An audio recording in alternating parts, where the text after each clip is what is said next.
ಕ್ರಿಸ್ತನ ಪುನರುತ್ಥಾನದಿಂದ 7 ಆಶೀರ್ವಾದಗಳು. ಕ್ರಿಸ್ತನ ಪುನರುತ್ಥಾನದಿಂದ 7 ಆಶೀರ್ವಾದಗಳು. 1 ಕೊರಿಂಥ 15ನೇ ಅಧ್ಯಾಯ 3-4 ವಚನಗಳೆಲ್ಲ ನಾವು ನೋಡುತ್ತೇವೆ.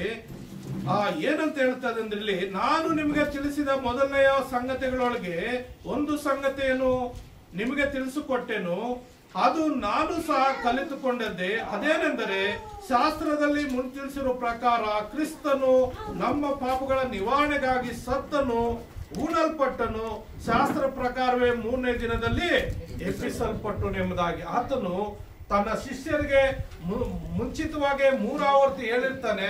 ಏನಂತ ಸತ್ಯವೇದದಲ್ಲಿ ಏನ್ ಬರ್ದಿದೋ ಅದರ ಪ್ರಕಾರ ನಾನು ಈ ಲೋಕದಲ್ಲಿ ಇಡೀ ಲೋಕಕ್ಕಾಗಿ ನಾನು ಸಾಯಬೇಕಾಗಿದೆ, ನಾನು ಹೂಣಲ್ಪಡಬೇಕಾಗಿದೆ ಮತ್ತು ಲೋಕ ರಕ್ಷಣೆಗಾಗಿ ನಾನು ಎಬ್ಬಿಸಲ್ಪಡ್ತೀನಿ ಅಂತ ಅದನ್ನು ಹೇಳಿರುವ ಪ್ರಕಾರವೇ ಆತನು ನಮಗೋಸ್ಕರ ಸತ್ತನು, ಹೂಣಲ್ಪಟ್ಟನು ಮತ್ತು 3ನೇ ದಿವಸ ಮೃತ್ಯುಂಜಯನಾಗಿ ಎದ್ದು ಬಂದಿದ್ದೇನೆ.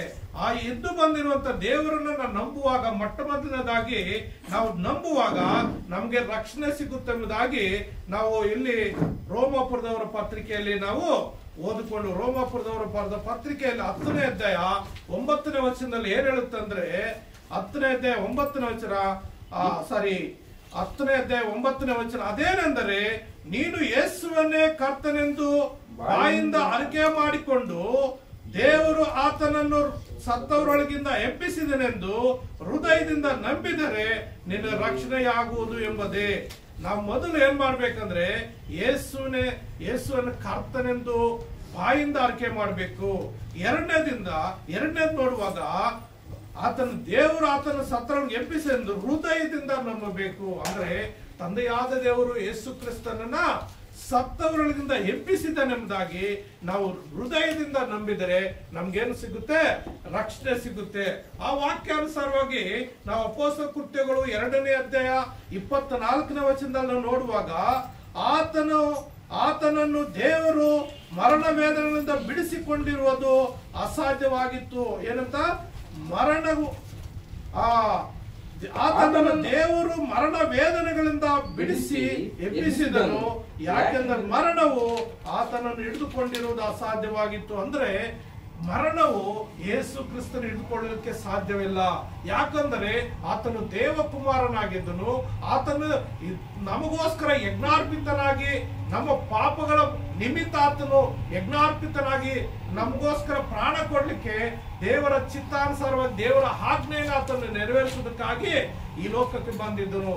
ಹಾಗಾಗಿ ಆತನನ್ನ ಮರಣವು ಹಿಡಿದುಕೊಳ್ಳಲಿಕ್ಕೆ ಎಷ್ಟು ಮಾತ್ರವೂ ಸಾಧ್ಯವಿಲ್ಲ. ಯಾಕೆಂದ್ರೆ ಆತನು ದೇವಕುಮಾರನಾಗಿದ್ದನು, ದೇವರಲ್ಲಿರುವ ಆತನಾಗಿದ್ದನು, ಆತನು ದೇವರೊಂದಿಗೆ ಇದ್ದ ಆತನು. ಆದ್ರಿಂದ ಮರಣವನ್ನು ಆತನು ಹಿಡಿದುಕೊಳ್ಳಲಿಕ್ಕೆ ಸಾಧ್ಯ ಇಲ್ಲ. ಎರಡನೇದಾಗಿ ನೋಡುವಾಗ ನಂಬಿಕೆ. ಎರಡನೇದಾಗಿ ನಾವು ನೋಡುವಾಗ ಏನಂತ? ನಂಬಿಕೆ. ಯಾವ ರೀತಿ ನಂಬಿಕೆ ಅಂದ್ರೆ 1 ಕೊರಿಂಥ 15ನೇ ಅಧ್ಯಾಯ 14ನೇ ವಚನದಲ್ಲಿ ನಾವು ನೋಡುತ್ತೇವೆ. 1 ಕೊರಿಂಥ 15:14 ಏನ್ ಹೇಳುತ್ತಂದ್ರೆ, ಕ್ರಿಸ್ತನು ಎದ್ದು ಬರಲಿಲ್ಲವಾದರೆ ನಮ್ಮ ಪ್ರಸಂಗ ಉರುಳಲಿದ್ದು. ಏನಂತ? ಮತ್ತು ನಿಮ್ಮ ನಂಬಿಕೆ ಉರುಳಿಲ್ಲದ. ಅಂದ್ರೆ ಕ್ರಿಸ್ತನು ಎದ್ದು ಬರಲಿಲ್ಲವಂದ್ರೆ ಏನ್ ಹೇಳ್ತಾ ಇದೆ? ನಮ್ಮ ಪ್ರಸಂಗ ಉರುಳಿಲ್ಲದ್ದು ಅಂದ್ರೆ ಕ್ರಿಸ್ತನು ಎದ್ದು ಬಂದಿದ್ದಾನೆ. ಇಡೀ ಮಾನವ ಕೋಟಿಗೆ ಗೊತ್ತು, ಇಡೀ ಪ್ರಪಂಚಕ್ಕೆ ಗೊತ್ತು.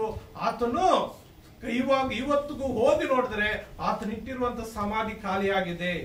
ಆತನು ಅನೇಕರಿಗೆ ಅನೇಕ ವಿಧಗಳಲ್ಲಿ ಆತನು ಕೆಲವು ದಿವಸಗಳು ಆತನ ಪುನರುತ್ಥಾನ ಆದ ಮೇಲೆ ಇದ್ದು ಸುಮಾರು ಹೆಚ್ಚು ಕಡಿಮೆ 10 ಸಾರಿ ಈ ಲೋಕದಲ್ಲಿ ಒಬ್ಬೊಬ್ಬರು ಕಾಣಿಸ್ಕೊಂಡಿದ್ದೇನೆ. ಲಾಸ್ಟ್ ಕೊನೆಯಲ್ಲಿ ಹೋಗುವಾಗ ಸುಮಾರು ಜನರು 500 ಜನ ಮೇಲ್ಪಟ್ಟು ಆತನ ಆಕಾಶಕ್ಕೆ ಆರೋಹಣವಾಗುವಾಗ ಒಟ್ಟಾಗಿ ಒಂದೇ ಸಾರಿ ನೋಡ್ತಾರೆ. ಆದ್ರಿಂದ ಆತನೇನಾಗಿದ್ದನು? ಜೀವಂತನಾಗಿ ಎದ್ದು ಬಂದನು. ಆದ್ರಿಂದ ಆತನ್ನು ನಂಬುವುದು ನಮ್ಮ ಜೀವಿತದಲ್ಲಿ ಅವಶ್ಯವಾಗಿದೆ.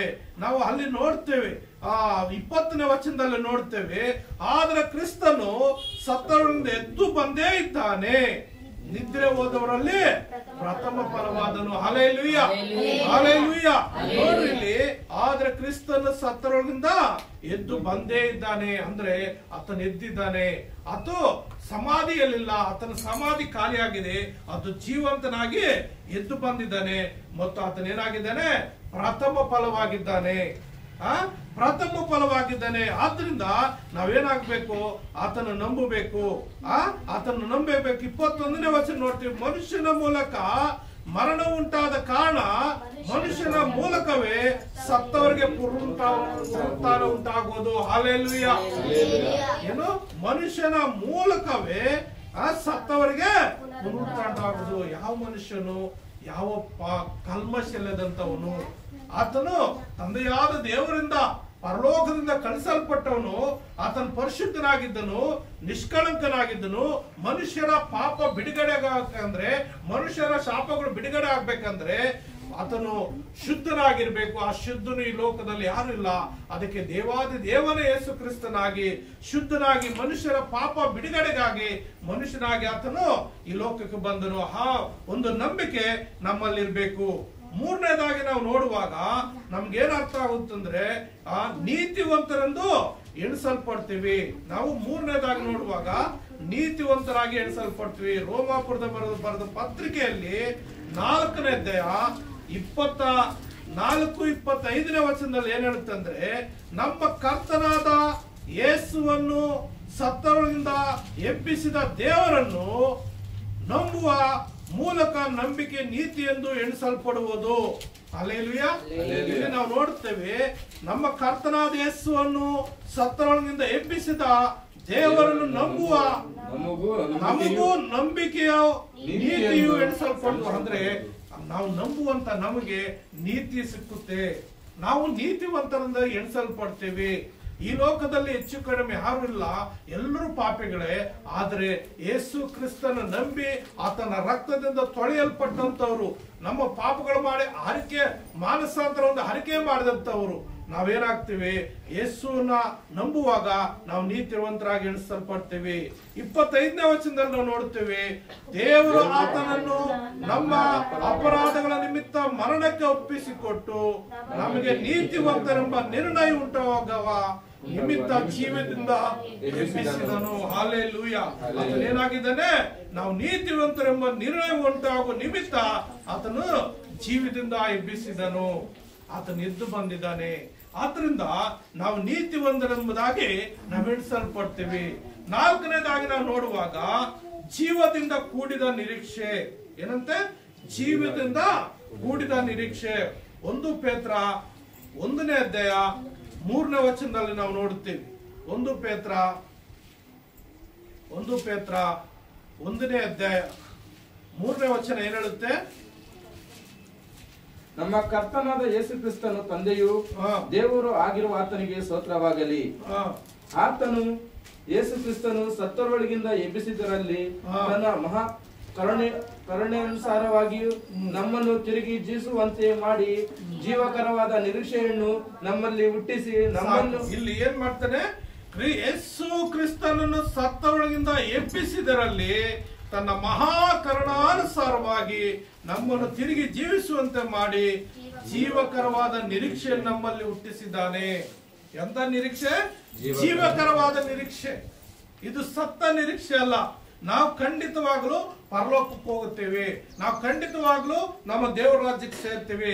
ಖಂಡಿತವಾಗ್ಲೂ ನಮ್ಮ ಏಸಪ್ಪ ಈ ಲೋಕಕ್ಕೆ ಬರ್ತಾನೆ, ಮಧ್ಯಾಕಾಶಕ್ಕೆ ನಮ್ಮನ್ನ ಮೇಲಕ್ಕೆ ಆತನ ಕರ್ಕೊಂಡು ಹೋಗ್ತಾನೆ. ಇದೆಂತ ನಿರೀಕ್ಷೆ ಅಂದ್ರೆ ಜೀವದಿಂದ ಕೂಡಿದ ನಿರೀಕ್ಷೆ. ಇದು ಅನ್ಯರಿಗಿಲ್ಲ.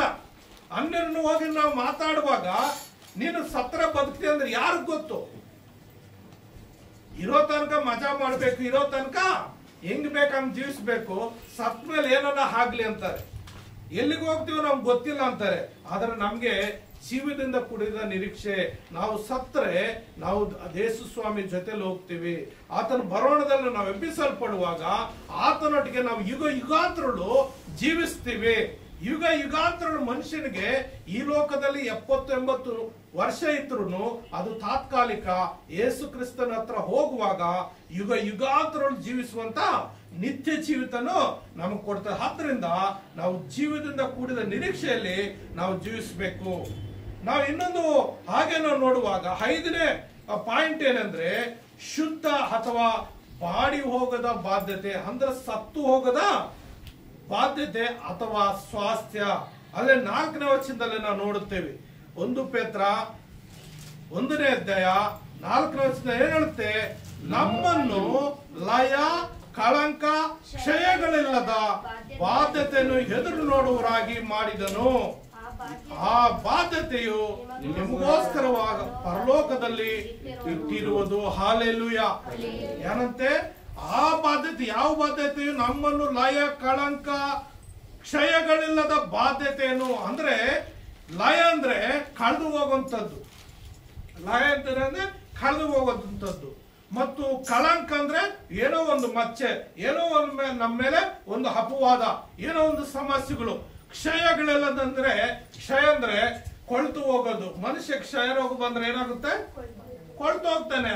ಉಗುರುಗಳೆಲ್ಲ ಬೆರಳುಗಳೆಲ್ಲ ಹಂಗೆ ಮಡ್ಚ್ಕೊಂಡು ಹೋಗ್ತವೆ, ಕೀವುರಾಗ್ತಾ ಸ್ಟಾರ್ಟ್ ಆಗ್ತದೆ, ಮತ್ತೆ ದೇಹ ಸೌದು ಕ್ಷೀಣರಾಗಿ ಸತ್ತು ಹೋಗ್ತಾರೆ. ಆದರೆ ಈ ಬಾಧ್ಯತೆ ಎಂತದಂದ್ರೆ, ದೇವ್ರು ಕೊಡುವಂತ ಬಾಧ್ಯತೆ ಎಂತದಂದ್ರೆ ಪರಲೋಕ. ಪರಲೋಕಕ್ಕೆ ನಾವು ಸೇರ್ತೀವಿ, ಪರಲೋಕದಲ್ಲಿ ನಾವು ಇರ್ತೀವಿ. ಏನಂತ? ಆ ಬಾಧ್ಯತೆ ನಿಮಗೋಸ್ಕರ ಪರಲೋಕದಲ್ಲಿ ಇಟ್ಟಲ್ಪಟ್ಟಿರೋದು. ಅಂದ್ರೆ ನಿನಗೂ ನನಗೂ ಒಳ್ಳೆ ಬಾಧ್ಯತೆಯಲ್ಲಿ ಇಟ್ಟಿದ್ದಾರೆ ಅಂದ್ರೆ ಪರಲೋಕದಲ್ಲಿ ಇಟ್ಟಿದ್ದಾನೆ. ಯಾವ ಬಾಧ್ಯತೆ? ಬಾಡಿ ಹೋಗದ ಬಾಧ್ಯತೆ. ಏನು? ಬಾಡಿ ಹೋಗದ ಬಾಧ್ಯತೆ ಅಥವಾ ಸ್ವಾಸ್ಥ್ಯ ಅಂದ್ರೆ ನಮಗೆ ಯೇಸು ಸ್ವಾಮಿ ಒಂದು ಹೇಳ್ತಾನೆ, ಯೋಹಾನ್ ಬರೆದ ಸುವಾರ್ತೆಯಲ್ಲಿ 14ನೇ ಅಧ್ಯಾಯದಲ್ಲಿ. ಅಲ್ಲಿ ಏನ್ ಹೇಳ್ತಾನೆ? ನಾನು ಹೋಗ್ತಾ ಇದ್ದೀನಿ, ನಾನು ಹೋಗಿ ಏನ್ ಮಾಡ್ತೀನಿ? ನಿಮಗೊಂದು ಸ್ಥಳವನ್ನು ಸಿದ್ಧ ಮಾಡ್ತೀನಿ. ಸ್ಥಳ ಸಿದ್ಧ ಮಾಡಿದೆ, ಇಲ್ಲಾಂದ್ರೆ ನಾನು ಸಿದ್ಧ ಮಾಡಿ ಮತ್ತೆ ಬಂದು ನಿಮ್ಮನ್ನು ಕರ್ಕೊಂಡು ಹೋಗ್ತೀನಿ. ನನ್ನ ತಂದೆಯ ಬಳಿಯಲ್ಲಿ ಬಹಳ ಬಿಡಾರಗಳಿದೆ. ಅದಕ್ಕೆ ಆತನ ಏನ್ ಹೇಳ್ತಾನೆ? ನಿಮ್ಮ ಹೃದಯ ಕಳವಳಗೊಳ್ಳದಿರಲಿ. ಏನು? ನಿಮ್ಮ ಹೃದಯ ಕಳವಳಗೊಳ್ಳದಿರಲಿ. ನನ್ನನ್ನು ನಂಬಿರಿ, ದೇವ್ರು ನಂಬಿರಿ ಅಂತ ಹೇಳ್ತಾನೆ. ನನ್ನನ್ನು ನಂಬಿರಿ, ದೇವ್ರು ನಂಬಿರಿ. ನನ್ನ ತಂದೆಯ ಮನೆಯಲ್ಲಿ ಬಹಳ ಬಿಡಾರಗಳಿದೆ, ನಾನು ಹೋಗ್ತೀನಿ, ನಮ್ಗೆ ಇನ್ನೂ ಸಿದ್ಧ ಮಾಡಿ ಮತ್ತೆ ಬಂದು ನಾನು ನಿಮ್ಮನ್ನು ಕರ್ಕೊಂಡು ಹೋಗ್ತೀನಿ. ಸಿದ್ಧ ಆಗೋದಂದ್ರೆ ಯಾವ ರೀತಿ? ಅಲ್ಲಿ ಪರಲೋಕದಲ್ಲಿ ತಂದೆಯ ಬಲಪಾಸಿ ಯೇಸು ಕ್ರಿಸ್ತನು ಕೂತ್ಕೊಂಡಿದ್ದಾನೆ. ನಾವು ಇಲ್ಲಿ ಆತ್ಮಿಕವಾಗಿ ಎಷ್ಟು ವೃದ್ಧಿ ಆಗ್ತಾ ಇತ್ತು, ಅಲ್ಲಿ ನಮ್ಮ ಒಂದು ಮನೆ ಕಟ್ಟಲ್ಪಡ್ತಾ ಇರ್ತದೆ, ನಮಗೋಸ್ಕರ ಒಂದು ಗುಡಾರ ಕಟ್ಟಲ್ಪಡ್ತಾ ಇರ್ತದೆ. ಪುನಾದಿ ಯೇಸು ಕ್ರಿಸ್ತನಾಗಿದ್ದಾನೆ.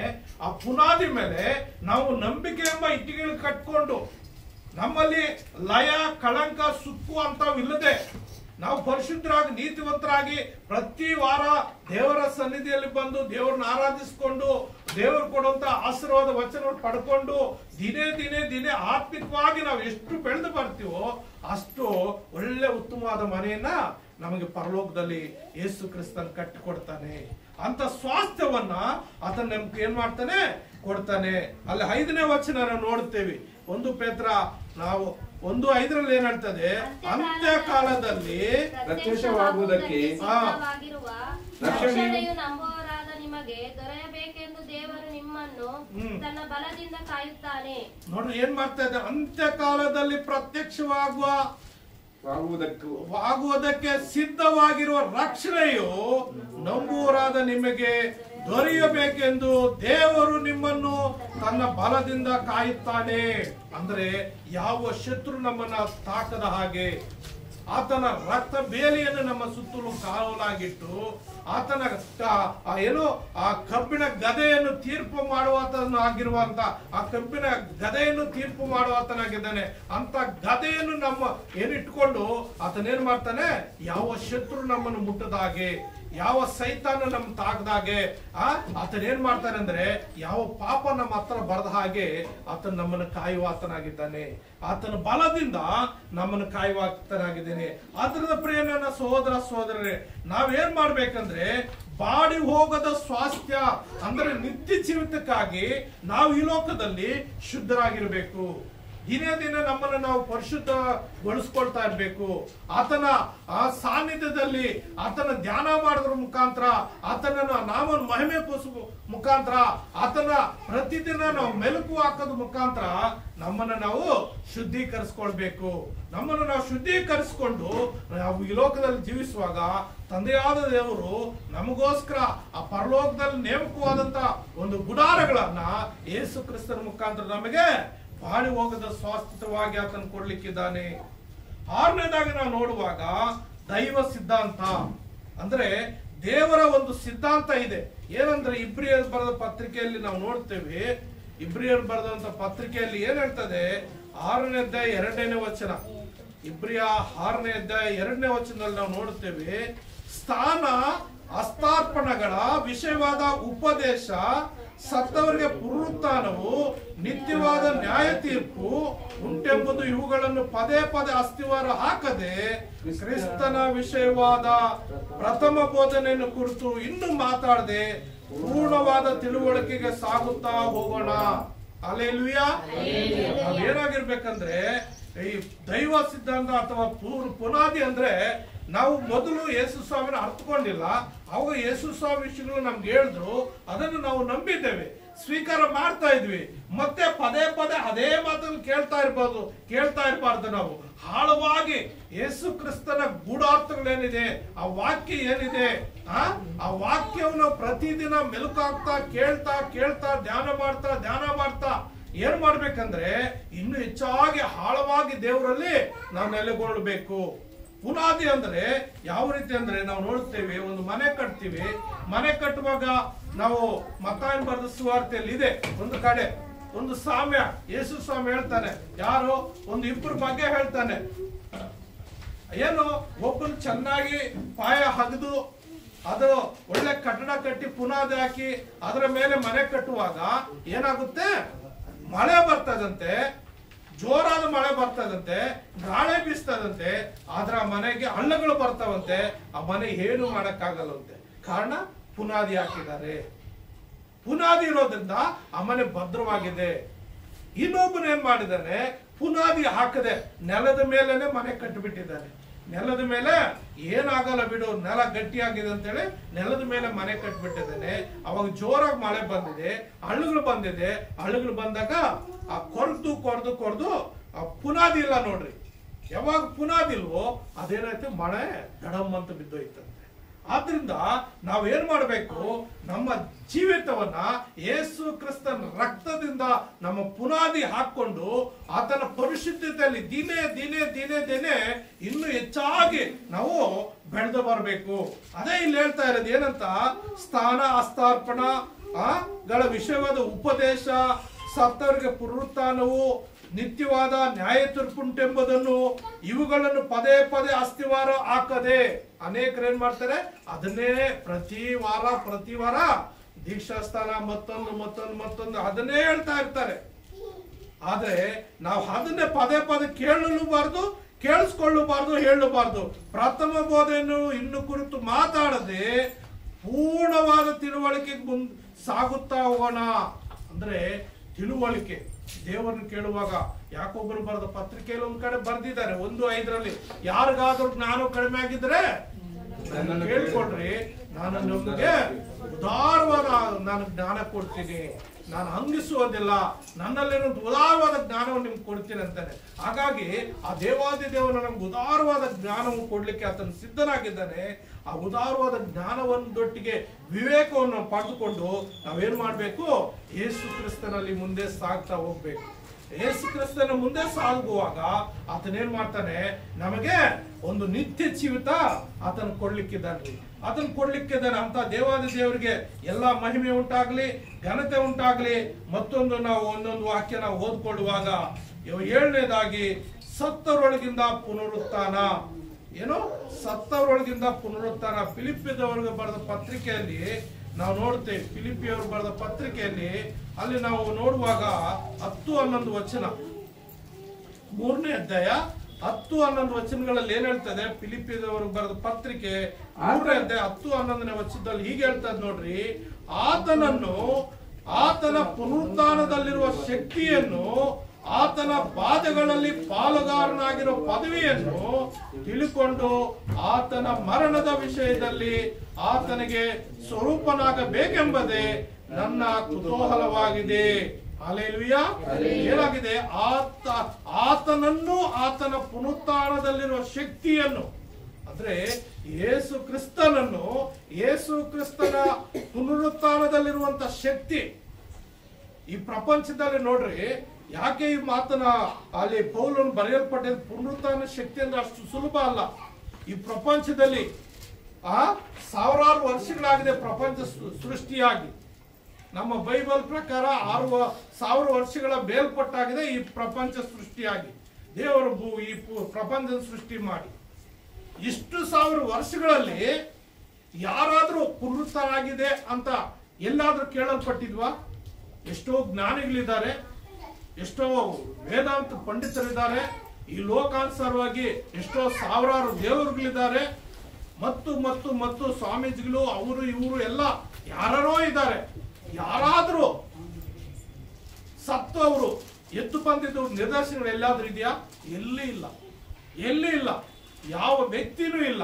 ಎಂತೆಂತ ಗಣ್ಯರು ಬಂದಿದ್ದಾರೆ, ಅನೇಕರು ಮೂರ್ತಿಗಳಾಗಿದ್ದಾರೆ, ವಿಗ್ರಹಗಳಾಗಿದ್ದಾರೆ, ಮತ್ತು ಮಣ್ಣಾಗಿ ಹೋಗಿದ್ದಾರೆ, ಸಮಾಧಿಗಳಲ್ಲಿದ್ದಾರೆ. ಆದ್ರೆ ನಮ್ಮ ದೇವರು ಎಂತವನಂದ್ರೆ ಆತನು ಎದ್ದು ಬಂದಿದ್ದಾನೆ. ಹಲ್ಲೆಲೂಯಾ. ಆತನು ಎದ್ದು ಬಂದಿದ್ದಾನೆ. ನಾವು ಮೊದಲು ಓದ್ಕೊಂಡ್ವಲ್ಲ, ಆತನ ಮರಣವನ್ನು ಹಿಡಿಯುವುದಕ್ಕೆ ಯಾರಿಗೂ ಶಕ್ತಿ ಇಲ್ವಂತೆ. ಯಾಕಂದ್ರೆ ಆತನ ದೇವಕುಮಾರನಾಗಿದ್ದನು.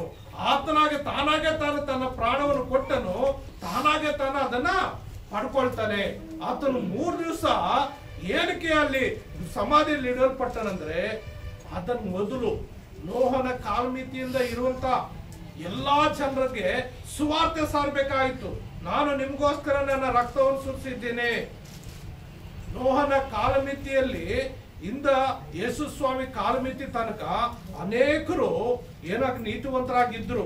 ಯೇಸು ಸ್ವಾಮಿನ ಪ್ರಕಟಿಸದೇ ಇರುವಂತವ್ರು, ದೇವರು ಪ್ರಕಟಿಸದೇ ಎಷ್ಟೋ ಜನರು ಮಣ್ಣಾಗಿ ಹೋಗಿದ್ರು ನೀತಿವಂತರಾಗಿ. ಅಂತವ್ರಿಗೆಲ್ಲ ಆತನು ಹೋಗಿ ಸುವಾರ್ತೆ ಸಾರ 3 ದಿವಸಗಳು ಏನೋ ಸಮಾಧಿಯಲ್ಲಿ ಇರ್ಲಿಲ್ಲ.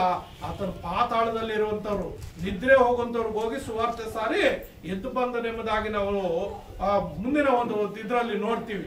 ಹಾಗಾಗಿ ಇಲ್ಲಿ ಹೇಳುತ್ತೆ, ಆತನ ಪುನರುತ್ಥಾನದಲ್ಲಿರುವ ಶಕ್ತಿಯನ್ನು, ಆತನ ಬಾಧೆಗಳಲ್ಲಿ ಪಾಲುಗಾರನಾಗಿರುವ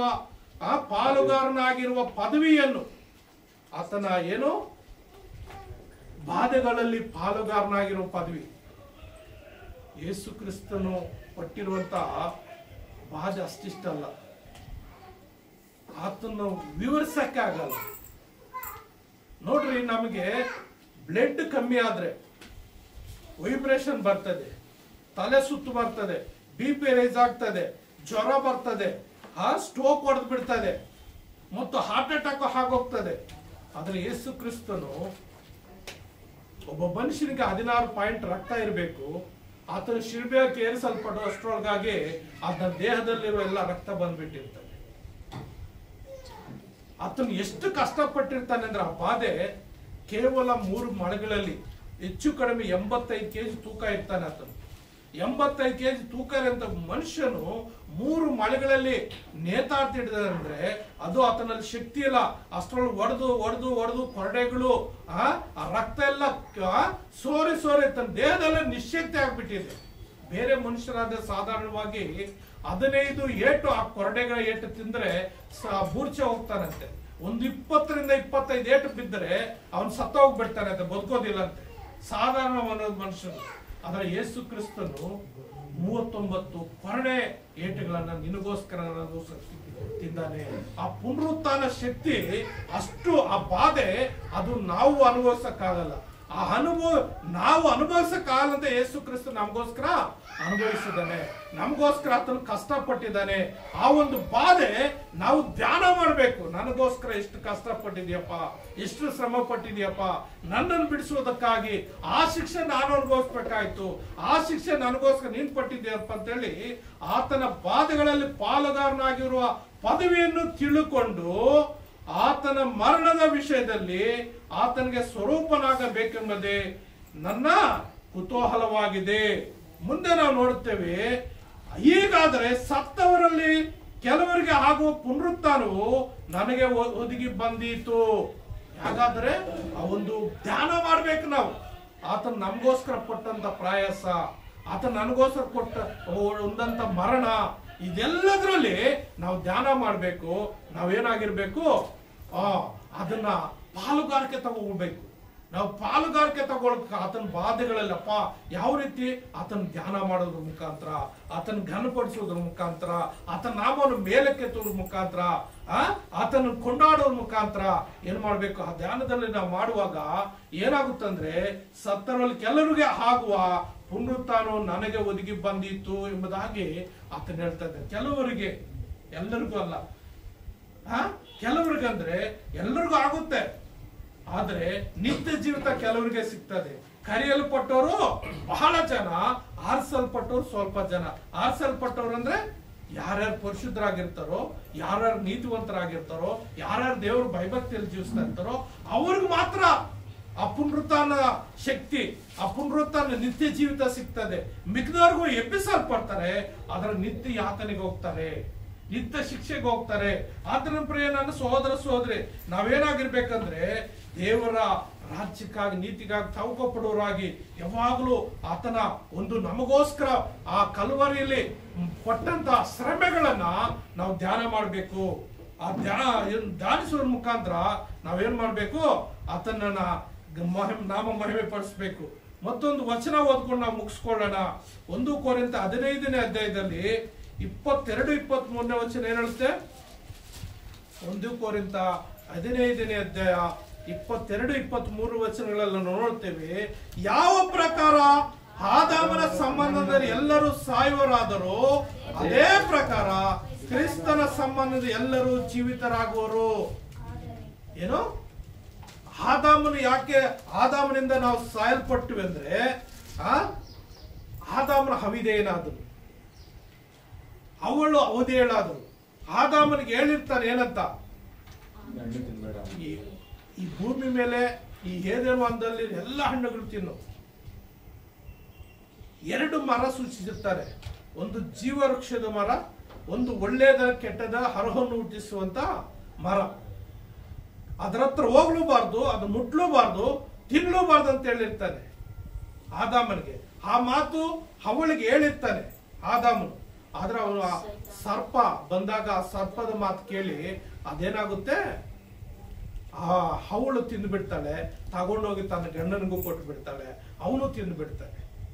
ತಿಂದಾಗ ಏನಾಯ್ತು, ದೇವರು ಮಾತು ಮೀರಿ ಅವಿಧೇಯರಾದ್ರಿಂದ ಅಲ್ಲೇನಾಗುತ್ತೆ, ಅವರು ಸಾಯ್ಬೇಕಾಯ್ತು. ನಾವು ನೋಡ್ತೀವಿ ಆದಿಕಾಂಡದಲ್ಲಿ, ನಾವು ನೋಡುವಾಗ ಒಂದು ವಚನ ಓದ್ಕೊಳ್ಳೋಣ.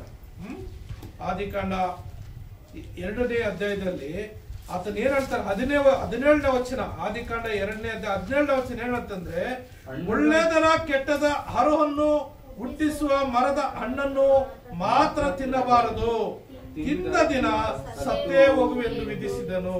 ಒಳ್ಳೆಯದರ ಕೆಟ್ಟದ ಹರವನ್ನು ಹುಟ್ಟಿಸುವ ಮರದ ಹಣ್ಣು ಮಾತ್ರ ನೀನ್ ತಿನ್ನಬಾರ್ದು ಅಂತ ಹೇಳಿದ್ರೆ, ಆ ದಿನ ಅದು ಯಾವ ದಿನ ನೀನ್ ತಿಂತೀಯ ಆವತ್ತು ನೀನ್ ಸತ್ತೋಗ್ತೀಯ ಅಂದ್ರೆ ಆತನು ಶಾರೀರಿಕವಾಗಿ ಅವಾಗ ಸತ್ತೋಗ್ತಿರ್ತಾನೆ. ಆತ್ಮಿಕವಾಗಿ ಒಂದು ಕೆಲವು ದಿವಸ ಆತನು ಬದುಕಿರ್ತಾನೆ, ಶಾರೀರಿಕವಾಗಿ ಆತನು ದೇವರ ಶಾಪ ಆತನ ಮೇಲೆ ಬಂದ್ಬಿಡ್ತದೆ.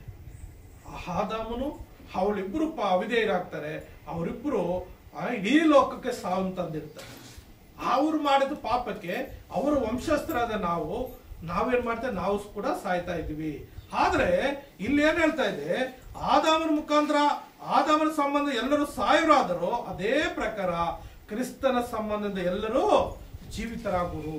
ಅಂದ್ರೆ ಕ್ರಿಸ್ತನ ಸಂಬಂಧ ಅಂದ್ರೆ ಕ್ರಿಸ್ತನ ಪರಿಶುದ್ಧನು, ಆತನ ರಕ್ತದಲ್ಲಿ ನಾವು ತೊಳೆಯಲ್ಪಟ್ಟು ನಾವು ಕ್ರಿಸ್ತನಾಗಿ ಪರಿಶುದ್ಧರಾಗಿ ಜೀವಿಸುವಾಗ ಕ್ರಿಸ್ತನ ಸಂಬಂಧ ನಮ್ಮಲ್ಲಿ ಬರ್ತದೆ. ಆ ಸಂಬಂಧದಲ್ಲಿ ನಾವು ಪುನರುತ್ಥಾನವಾಗ್ತೀವಿ. ಯೇಸು ಕ್ರಿಸ್ತನ ಮಧ್ಯಾಕಾಶ ಬರುವಾಗ ನಾವು ಎಲ್ಲೆಲ್ಲಿರ್ತೀವೋ ಅಲ್ಲಿಂದನೇ ನಾವು ಎಬ್ಬಿಸಲ್ಪಡ್ತೀವಿ. 23ನೇ ವಚನ ಏನ್ ಹೇಳ್ತಾ ಇದೆ, ಆದ್ರೆ ಪ್ರತಿಯೊಬ್ಬನು ತನ್ನ ತರಗತಿಯಲ್ಲಿ ಇರುವನು, ಕ್ರಿಸ್ತನ ಪ್ರಥಮ ಫಲ ತರುವೆಯ ಕ್ರಿಸ್ತನ ಪ್ರತ್ಯಕ್ಷತೆಯಲ್ಲಿ ಆತನವರು ಎದ್ದು ಬರುವರು. ಅಂದ್ರೆ ಕ್ರಿಸ್ತನ ಪ್ರಥಮ ಫಲ ಆಲ್ರೆಡಿ ಆತನ ಎದ್ದು ಬಿಟ್ಟಿದ್ದಾನೆ. ಆತ ಜೀವಂತನಾಗಿ ತಂದೆಯ ಬಲ್ಪಾರ್ಶ್ವದಲ್ಲಿದ್ದಾನೆ. ತರುವಾಯ ಕ್ರಿಸ್ತನ ಪ್ರತ್ಯಕ್ಷತೆಯಲ್ಲಿ ಆತನವರು ಅಂದ್ರೆ ಯಾರ್ಯಾರು ಆತನೊಂದಿಗೆ ಜೀವಿಸ್ತಾ ಇರ್ತಾರೋ ಅವರು ಎಬ್ಬಿಸಲ್ಪಟ್ಟು ನೇರವಾಗಿ ಯಾವ ನ್ಯಾಯ ತೀರ್ಪಿಲ್ಲ, ಅವರು ಸೀದಾ ಯೇಸು ಕ್ರಿಸ್ತನ ರಾಜ್ಯದಲ್ಲಿ ಸೇರ್ತೀವಿ. ಯಾರು ಪಾಪದಲ್ಲೇ ಆತನ ಅರಿಯದೆ ಆ ದೇವರ ಮಾತು ಕೇಳದೆ ದೇವರ ಒಂದು ಭಯಭಕ್ತಿ ಇಲ್ಲದೆ ಜೀವಿಸ್ತಾರೋ ಅವ್ರೇನಾಗ್ತಾರೆ, ನ್ಯಾಯ ತೀರ್ಪಿಗೆ ನಿಲ್ತಾರೆ. ಅವರು ಕೂಡ ಬದುಕಿರ್ತಾರೆ, ಯುಗ ಯುಗಾಂತರಗಳು ಅವರು ಬದುಕಿರ್ತಾರೆ. ಆದ್ರೆ ನಿತ್ಯ ಯಾತನೆಯಲ್ಲಿ ನರಕದಲ್ಲಿ ಶಿಕ್ಷೆ ಅನುಭವಿಸ್ತಾ ಇರ್ತಾರೆ. ಪರಿಶುದ್ಧರು ನೀತಿವಂತರಾಗಿರೋ ಯುಗಾಂತರಗಳಲ್ಲಿ ಬದುಕ್ತಾರೆ. ಅವ್ರ ದೇವರ ರಾಜ್ಯದಲ್ಲಿ ದೇವರನ್ನ ಆರಾಧಿಸಿಕೊಂಡು ಯಾವ ಸಮಸ್ಯೆ ಇಲ್ಲದೆ, ಯಾವ ಕಷ್ಟ ಇಲ್ಲದೆ, ರೋಗ ಇಲ್ಲದೆ, ಹಸಿವಿಲ್ಲದೆ, ಇಲ್ಲದೆ ಯಾವುದು ಅವ್ರ ಹತ್ರ ಬರೋದಿಲ್ಲ. ಅವರು ಯುಗಾಂತರಗಳು ಆ ದೇವಾದಿ ದೇವರನ್ನ ಆರಾಧಿಸಿಕೊಂಡು ಆತನ ಸನ್ನಿಧಿಯಲ್ಲಿ ನಾವು ನಿಶ್ಚಿಂತೆಯಾಗಿರ್ತೀವಿ. ಅಂತ ಭಾಗ್ಯ ಕ್ರಿಸ್ತನ ಪುನರುತ್ಥಾನದಿಂದ ದೇವರು ನಮ್ಗೆ ಕೊಟ್ಟಿದ್ದಾನೆ. ಕ್ರಿಸ್ತನು ಪುನರುತ್ಥಾನ ಆಗಿರ್ಲಿಲ್ಲ ಅಂದ್ರೆ ನಾವೆಲ್ಲರೂ ಮರಣ ಪಾತ್ರರೇ. ಈ ಕ್ರಿಸ್ತನು ಯಾವಾಗ ಎದ್ದು ಬಂದನೋ ಆತನ ನಂಬೋದ್ರ ಮುಖಾಂತರ ನಮಗೆ ರಕ್ಷಣೆ ಸಿಗುತ್ತೆ, ನಂಬಿಕೆ ಸಿಗುತ್ತೆ, ನೀತಿವಂತರೆಂಬ ಒಂದು ಪದವಿ ಸಿಗುತ್ತೆ, ಮತ್ತು ಜೀವದಿಂದ ಕೂಡಿದ ಒಂದು ನಿರೀಕ್ಷೆ ಸಿಗುತ್ತೆ, ಮತ್ತು ಬಾಡಿ ಹೋಗದಂತ ಸ್ವಾಸ್ಥ್ಯ ಅಂದ್ರೆ ನಿತ್ಯ ಜೀವ ಸಿಗುತ್ತೆ, ಮತ್ತು ಒಂದು ಸಿದ್ಧ ದೈವ ಸಿದ್ಧ ಅಂದ್ರೆ ಪುನಾದಿ. ನಾನು ಕ್ರಿಸ್ತನ ಮಗನು, ಕ್ರಿಸ್ತನ ಮಾದರಿಯಲ್ಲೇ ನಾನು ಎಬ್ಬಿಸಲ್ಪಡ್ಬೇಕು. ಯಾಕಂದ್ರೆ ಯೇಸು ಕ್ರಿಸ್ತ ಪುನಾದಿ ಆಗಿರುವಾಗ ನಾವು ಆತ್ಮಿಕವಾದ ಕಲ್ಲುಗಳು ಕ್ರಿಸ್ತನ ಪುನಾದಿ ಮೇಲೆ ನಾವು ಕಟ್ಟಲ್ಪಟ್ಟವರಾಗಿರ್ತೀವಿ. 7ನೇದಾಗಿ ಸತ್ತರೊಳಿಂದ ಪುನರುತ್ಥಾನ. ನಾವು ಮತ್ತೆ ಯೇಸು ಕ್ರಿಸ್ತನ ಮಧ್ಯಾಕಾಶ ಬರುವಾಗ ನಾವೇನಾಗ್ತೀವಿ, ಎಬ್ಬಿಸಲ್ಪಡ್ತೀವಿ. ಅದಕ್ಕಾಗಿ ನಾವೇನಾಗಿರ್ಬೇಕಂದ್ರೆ ಸಿದ್ಧರಾಗಿರ್ಬೇಕು. ನಮ್ಮನ್ನು ನಾವು ಶುದ್ಧೀಕರಿಸ್ಕೊಳ್ಬೇಕು. ನಾವು ಒಂದು ಮದುವೆ ಹೆಣ್ಣು ಒಬ್ಬ ತನ್ನ ಯಜಮಾನನಾಗುವಂತ ಒಬ್ಬ ಯವನಸ್ಥನಿಗೆ ಒಂದು ಮದುವೆ ಕಾರ್ಯಗಳು ನಡೆಯುವಾಗ ಯಾವ ರೀತಿ ತನ್ನನ್ನು ತಾನು ಶೃಂಗರಿಸ್ಕೊಳ್ತಾಳೋ ನೋಡ್ರಿ. ನಾವು ಮದುವೆ ಮಂಟಪಗಳಲ್ಲಿ ಅಲ್ಲಿ ನೋಡ್ತೀವಿ, ಎಷ್ಟು ಅವರಿಗೆ ಮೇಕಪ್ ಮಾಡೋದು, ಹೆಣ್ಣು ಮಗಳಿಗೆ ಎಷ್ಟು ವಿಧವಾದ ರೀತಿಯ ಮೇಕಪ್ ಎಲ್ಲ ಮಾಡ್ತಾರೆ. ಯಾಕೆ? ಆತನಿಗೆ ಬರುವಂತ ತನ್ನ ಯಜಮಾನಿಗೆ ಮೊದಲು ಕಾಣಿಸ್ಕೊಳ್ಬೇಕು. ಆ ಒಂದು ಮದುವೆ ಕಾರ್ಯದಲ್ಲಿ ಪಾಲ್ಗೊಳ್ಳಬೇಕು. ನನ್ನ ಯಜಮಾನ್ ನಾನು ಇಷ್ಟಪಡ್ಬೇಕು ಅಂತೇಳಿ ಎಷ್ಟೋ ವಿಧವಾದ ರೀತಿಯಲ್ಲಿ ಅಲಂಕಾರ ಮಾಡಿಕೊಂಡು, ಒಡವೆ ಹಾಕೊಂಡು, ಒಳ್ಳೆ ವಸ್ತ್ರಗಳನ್ನು ಎಲ್ಲ ಹಾಕೊಂಡು ತನ್ನ ಮದಲಿಂಗನಿಗಾಗಿ ಯಾವ ರೀತಿ ಸಿದ್ಧ ಆಗ್ತಾರೋ ಅದೇ ರೀತಿಯಲ್ಲಿ ನಮ್ಮ ಯೇಸಪ್ಪನ 2ನೇ ಬರುವಾಗ ನಾವು ಎದುರುಕೊಳ್ಳುವುದಕ್ಕಾಗಿ ನಮ್ಮ ಪರಿಶುದ್ಧತೆ ಎಂಬ ಅಲಂಕಾರ ಭೂಷಣಕ್ಕೆ ನಾವು ಸಿದ್ಧರಾಗಬೇಕು. ನಾವು ಎದುರುಗೊಳ್ಳುವಾಗ ಆತನ ಮಧ್ಯಾಕಾಶಕ್ಕೆ ಬರ್ತಾನೆ. ನಾವು ಭೂಮಿಯಿಂದ ಎಬ್ಬಿಸಲ್ಪಡ್ತೇವೆ. ಕಣ್ಣು ರೆಪ್ಪೆ ಒಡೆಸೊಳಗಾಗಿ ನಾವು ನಮ್ಮ ಶಾರೀರಿಕವಾದ ಮಣ್ಣಾಗೋಗಿರ್ತದೆ. ಮತ್ತೆ ಹೊಸ ಶರೀರ, ಅಕ್ಷಯ ಶರೀರ ಕೊಡಲ್ಪಡ್ತದೆ. ನಾವೆಲ್ಲರೂ ಪರಲೋಕ ಎಬ್ಬಿಸಲ್ಪಡ್ತೀವಿ. ಅಂತ ಮಹಾಭಾಗ್ಯ ನಮ್ಮೆಲ್ಲರಿಗೂ ದೇವರು ಅನುಗ್ರಹಿಸಲಿ. ನಾವು ಪ್ರಾರ್ಥನೆ ಮಾಡ್ಕೊಳ್ಳೋಣ. ಪ್ರೀತಿಯುಳ್ಳ ಯೆಸಯ್ಯ, ನಿನ್ನ ಪರಿಶುದ್ಧವಾದ ಸ್ತೋತ್ರ. ಕ್ರಿಸ್ತನ ಆ ಪುನರುತ್ಥಾನದಿಂದ ಬರುವಂತ 7 ಆಶೀರ್ವಾದಗಳು ನಾವು ಹೊಂದಿಕೊಳ್ಳುವ ಹಾಗೆ ಕಲೀಲಿಕ್ಕಾಗುವಂತ ಈ ದಿನ ನಮ್ಗೆ ಸಹಾಯ ಮಾಡಿದಕ್ಕಾಗಿ ಸ್ತೋತ್ರ. ಕೇಳಿದ ಮಕ್ಕಳೆಲ್ಲರೂ ಆತ್ಮಿಕವಾಗಿ ಬಲ ಹೊಂದಿ ಪುನರುತ್ಥಾನದಲ್ಲಿ ಬೀಸಲ್ಪಡುವಂತೆ ನೀವು ತಾನೇ ಸಹಾಯ ಮಾಡಿ ಆಶೀರ್ವದಿಸಬೇಕೆಂದು ನಜರೇತಿನ ಯೇಸುವಿನ ನಾಮದಲ್ಲಿ ಪ್ರಾರ್ಥನೆ ಬೇಡುತ್ತೇನೆ ತಂದೆ. ಆಮೆನ್. ಆಮೆನ್. ಆಮೆನ್. ದೇವರ ನಾಮ ಸ್ತೋತ್ರವಾಗಲಿ. ಇಲ್ಲಿ ತನಕ